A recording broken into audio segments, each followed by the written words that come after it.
Today I am going to tell you three important reasons why your milk doesn't turn into curd. Listen to all the three reasons very carefully because all the three are very important. Apart from this, if you have any doubts, you can leave it in the comment section.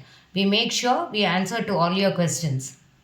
Reason number one, never try to make curd without boiling the milk. In warmer places, you need to boil the milk and then cool the temperature of the milk till you get a room temperature or a lukewarm temperature. In colder places, you need to bring the milk to a little more warmer temperature than the normal, and then try to add the fully fermented curd to make the curd at home.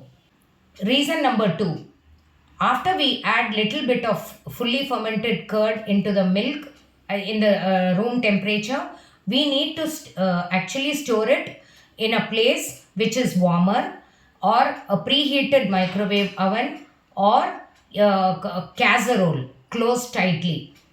This is how it gets fermented.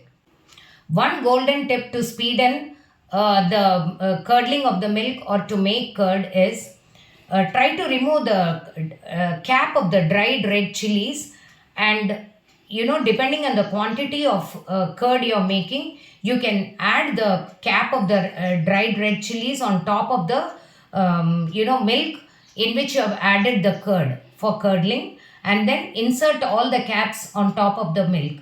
Now keep it closed in a warmer place. This will aid the fermentation process and you will find that it gets fermented normally.